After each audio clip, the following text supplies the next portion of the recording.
What's up, guys? Back here with a video reply. I saw another one of those 20 questions video things going around, and I decided to do it again since I did it once, I believe, like 2 years ago or something. If I even did it, I don't even remember. But I did do one now. I put all the records together, and I saw Brain Smasher do it. It looked like fun, and I don't talk about LPs all that much on the channel, so I figured I'd, just do it. So there's 20 questions. I wrote them on the back of a receipt, and the first one is a hole. Oh, by the way, we're listening to Thresholds by Nocturnus.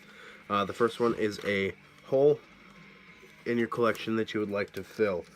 Now, when it comes to LPs, I'm not a discography guy. I don't care. If I don't like an album, I won't buy it, especially with the high price of metal vinyl. But the one that I could think of is the Die Hard version of Caladan Bird's Echoes of Battle. I adore that album, and I don't own it on LP. I have it on CD, but not the LP, which sucks. But yeah, the Die Hard white vinyl, I believe it is, or is it clear? It's one of the two, or something like that. I don't know. But I would like to get that. So that is my hole in the collection that I'd like to fill. Next one is a cheap album that I got and that I wound up loving. So the first one here is, I got this in high school when I was about 16. I paid $7 for it. This is, what is the damn name? I completely forgot the name. Eternal Nightmare by Violence. Jeez, sorry. It's been a while since I listened to this. Great album, but a terrible pressing. Great band photo. Now that I look at it again, I get why I got it for so cheap. I mean, the top was all split and they put packaging tape on it. But when you're first starting your record collection and you're into this kind of stuff, you don't care that much. The LP is in really good shape, though. It's the thinnest shit I've ever seen in my entire life. Like, I'm afraid to do anything because, like, look at that. I'm just holding it and it's bending in the middle. So it can't even hold up its own weight. But nonetheless, it is an amazing record. If you like old school thrash, I'm sure you know this. If you don't, check this out. It's more along the lines of Testament and Forbidden rather than, the darker stuff like Dark Angel and Exodus and Possessed and such. But this is a really great album. So check out Violence, Eternal Nightmare, if you have not. Next, it's a side project. I don't know if I could consider this a side project because it is one of the members' main bands now. But it is Blasphemic Cruelty with the album Crucibles of the Infernum. This is a great album. If you like black and death metal, I'm sure you've heard it. It's going around for a while. It is a side project of two of the members, or a member now, Gene, of Angel Corpse, and an ex-member of Angel Corpse, and one of the guys from Perdition Temple on this amazing vinyl. One of my favorite vinyl colors in my collection, for sure. Definitely should pick this one up if you're into this kind of stuff. For all of you that don't know me, I like a lot of different music, and you'll see diversity in here. But for right now, metal fit what these questions were asking. So, next one up after this Blasphemic Cruelty, which I would consider the side project, is a uncharacteristic song from a band. And I decided to go with the song Changes by Black Sabbath. This is off the Volume 4 album. It is a piano and Ozzy singing. I'm sure you guys have heard it. It's really not what I expect out of Black Sabbath at this time in '72. But later I would have expected it. That's stuff like Sabotage or Technical Ecstasy. But it really is an out-of-character song for this album, which is possibly my favorite Sabbath record. I don't know. This one, maybe Sabbath Bloody Sabbath. I don't know. But this record means a lot to me, especially in my younger years, and that is a song that doesn't fit too good on it, but I wouldn't want it any other way. Next is the last record I bought. Now today I went to some thrift stores and got some cheaper stuff, country records mostly, for real cheap, and this was the last one that I picked out at the last store that I went to. This is Merle Haggard and George Jones, A Taste of Yesterday's Wine. I mostly bought this because I know the song Must Have Been Drunk and No Show Jones, which just sounds like one of the most fun songs on earth to record. Black LP, which doesn't even have a hole in it, but yeah, this is black vinyl. This is the most recent one I got. These are two of my favorite guys in country music. I like old country. I'm not into new popcorn bubblegum bullshit country, but I do like some modern guys, obviously. There's still great guys out there, but this is the newest record I bought. Next, it's a great album with a bad cover. This is the Collector's Series by Willie Nelson. This is a stupid album cover. Really, really stupid album cover. Like, they could have at least, like, blown this all the way up or something. It makes me mad. But it's an amazing, amazing album. It's got Good Hearted Woman on it, Yesterday's Wine, Crazy Arms, Funny How Time Slips Away, Have I Told You Lately That I Love You, Help Me Make It Through the Night, Heartache by Numbers, San Antonio Rose. It's a great compilation, I guess. Compilations seem to fall victim to terrible covers. So, what are you gonna do? Willie Nelson. Next is a bad album with a good cover. So the reverse of that one. This is Like Rats' self-titled album. Like Rats is a power violence band from Chicago, featuring ex-members of Weekend Nachos on this oxblood red color vinyl. Nice color.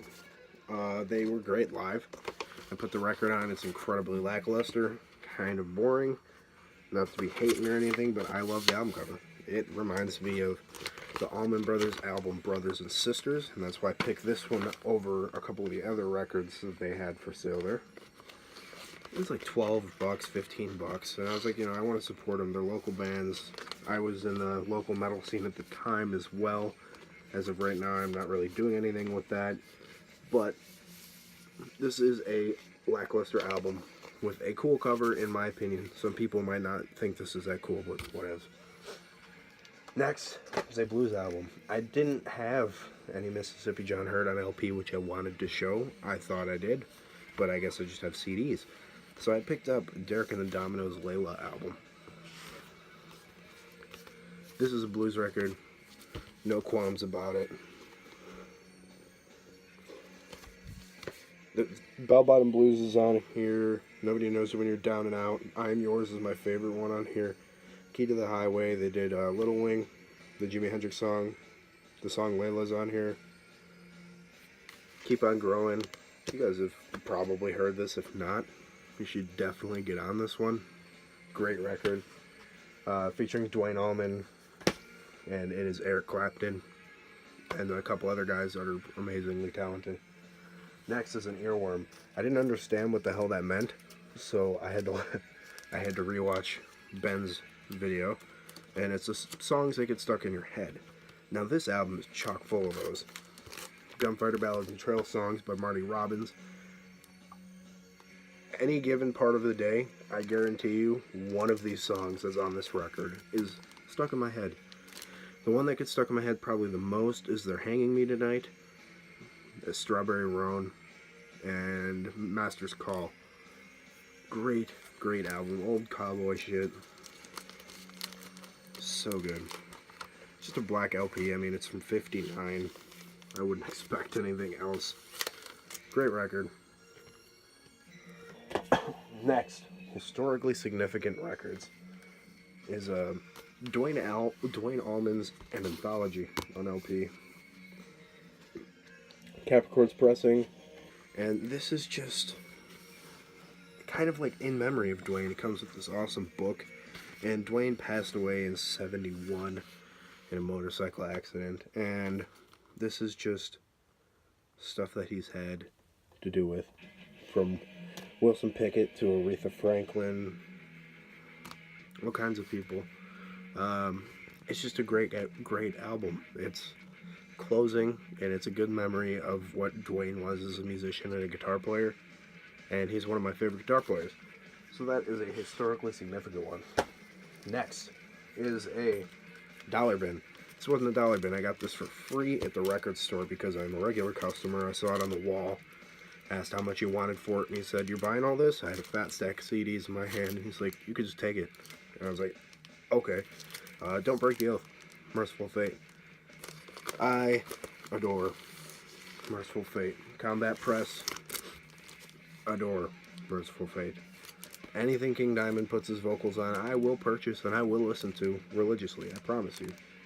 The song Gypsy on here is awesome. Come to the Sabbath. Gypsy's cool. Emperor did a cover of Gypsy on, I think it's like a bonus tracks of In the Night Side Eclipse, something like that. I don't remember exactly, but yeah, got this one for free. How do you beat it? I also got a copy of Power Slave by Iron Maiden for free. That's awesome. Double albums. This is literally the only 4 LP double album that I have. This is Yes Songs by Yes. My copy is beat, but it is enormous. Enormous. It's great progressive music. It's hard to even call them rock. They're just so out there. It's amazing. Actually, this is 3 LPs, so it's a 1.5 album, I guess. I don't fucking know. But this is a great record.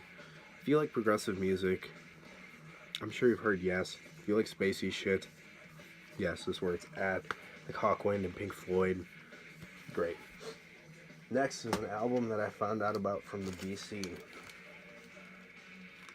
Yeah. This is Ota by Solstafir. Everybody was talking about this when it came out.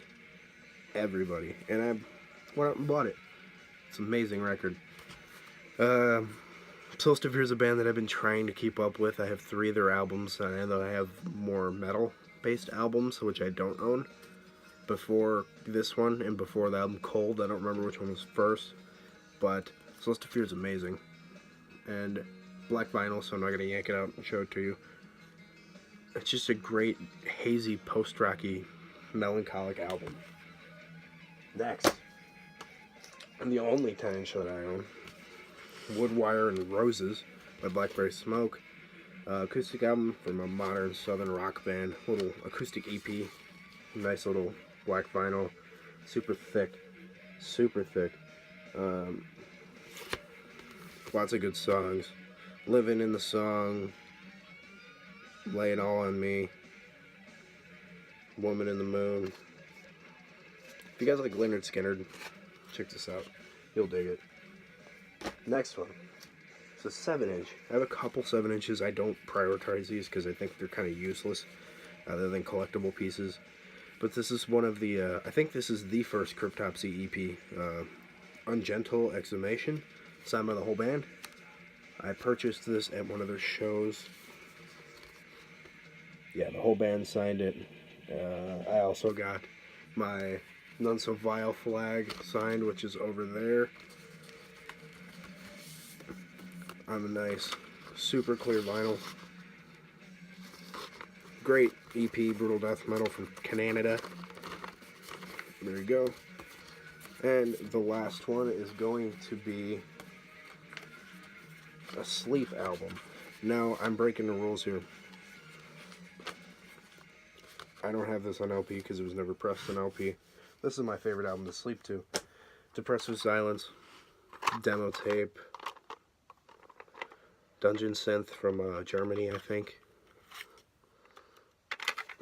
Dub tape, paper J card. Amazing. So that'll be it for this video. I hope you guys would like to do a reply to this. If so, put it in the description or make a video. Catch you guys later. Keep it greasy.